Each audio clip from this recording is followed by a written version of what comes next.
I'm Timothy Maurice. We're here in Cape Town at the Global Dell Women's Entrepreneurship Network.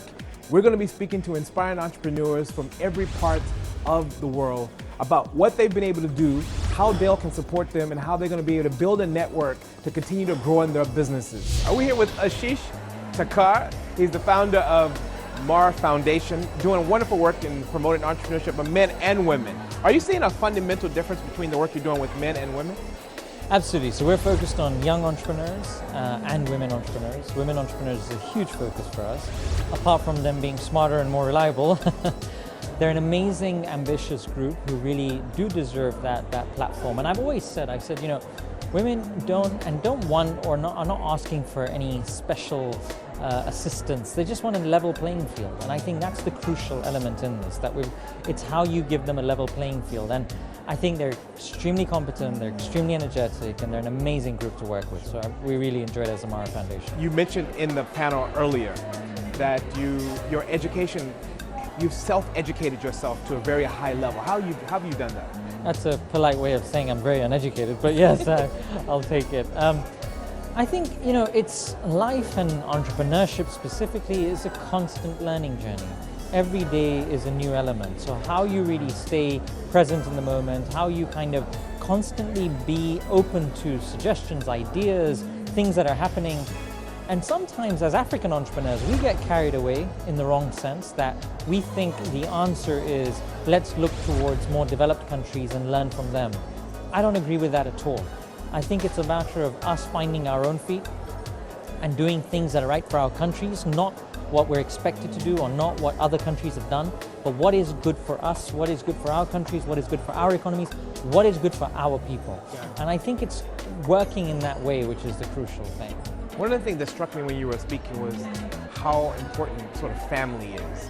Do you think that family and your families help you deal with some of the risk and the issues that could have come with entrepreneurship?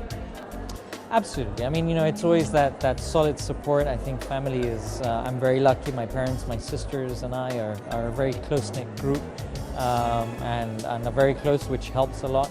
My spiritual leader, whose name is Murari Bapu, who's teaching his truth, love and compassion, is another huge pillar for me. I think all these things do matter, but then having that right mindset that you do want to make a difference, you do want to change lives, you do want to make an impact which will last. But doing it in a not self-absorbed way, but in a way that actually benefits people in the true sense. We're here with Minister Zulu, the Minister of the Department of Small Business Development. What I liked about what you said is that every country has its challenges, but you have positioned, you've even made it very clear that people who don't pay on time, and the departments who don't pay on time, there are implications for them.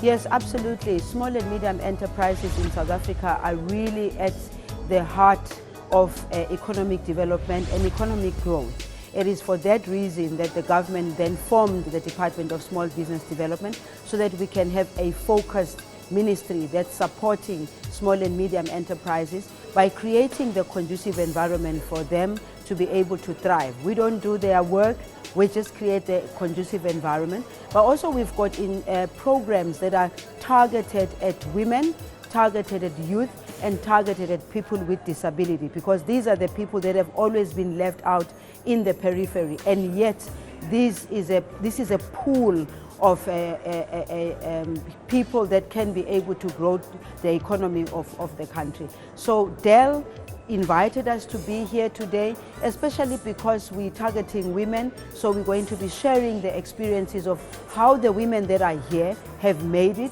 what are the things that they were confronted with in building their businesses, and the South African women businesses that are here. Hopefully they'll be able to take something. But I think what is more important with the women who are here, it's about us as government of South Africa and the people of South Africa inviting investors to South Africa. Investing in South Africa, we believe we're creating the conducive environment for people to invest, because people want returns for their money. So we need to make sure that we've got institutions that are strong enough to protect investment that comes into South Africa. Do you have specific targets? How many women do you want to impact over the next sort of decade or so? Are there some exciting numbers you can share with us about what your vision is?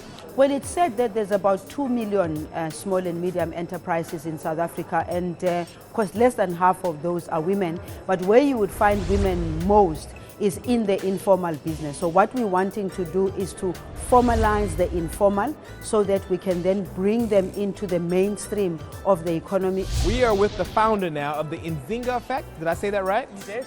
Eliza, thank you so much for joining us.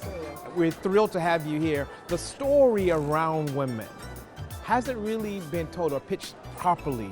What is the real issue? Is it platforms? What is the real issue?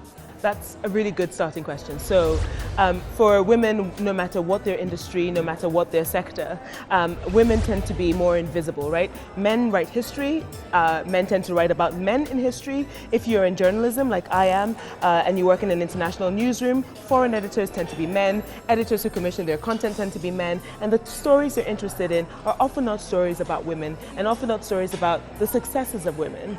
And so when you add to that the development narrative, which is always about identifying problems and solving problems, then you end up with a narrative about African women that is just one of victimhood. Now, when it comes to the issue of implicit bias and so forth, as a woman of color, you've traveled the whole world and so forth. When people experience aggression or microaggressions, what would you recommend? How does a woman handle it without being seen as that woman, So interesting. There's an amazing poem by a young South African called Maya the Poet, and she's talking about microaggressions, and they're feeling like drops of rain, and then suddenly you're in a deluge, right? Because you don't know how to act with each one because it's so small, and you think, do I react to this, do I not? I've spent so much time in a work environment where you feel yourself getting angry, and you don't know whether you don't want to be labeled the angry black woman, right? But it's important to explain to people why a microaggression is an aggression, and acknowledge that it's micro, this is true, and we can laugh it off and we're friends, but I need to tell you, and this is how you build understanding, because I have a high tolerance for ignorance. People don't know me, so they don't need to know my issues. They don't have a starting point to know that I don't want you to touch my hair or whatever. And you have to be open for people to make mistakes. But the only way you transform a sort of casual acquaintance into a friendship, into a real relationship, is by building that understanding and telling people when you're upset and when you're offended and explaining why. We're joined with Grace Mahari. Thank you so much for the work you're doing and who you are as a human being. Tell us more about why you were inspired to work in the energy space. Well, simply put, I was visiting my home country of Eritrea, and I just got tired of not knowing when we'd have electricity. So I think it was 2012 when I first decided I need to do something about this. And at that time, I was just building my platform as a model internationally. I guess now we're in 2016, and I can say we are about to launch our first solar energy project in Eritrea. Wow. At the end of this year. Congratulations. Thank you. And in terms of collaborations and partnerships, how critical has it been? Being able to get key people around you, how critical has it been to be able to get this project off the ground? I mean, to answer that question honestly, because of the platform that I have and the people that I've met in this industry and outside of this industry just by traveling, I think those partnerships have come naturally, and I've been so grateful for them, because without them, I wouldn't even know where to start. I think that partnerships also give you the support and the groundwork necessary for you to promote what you're trying to do. Okay.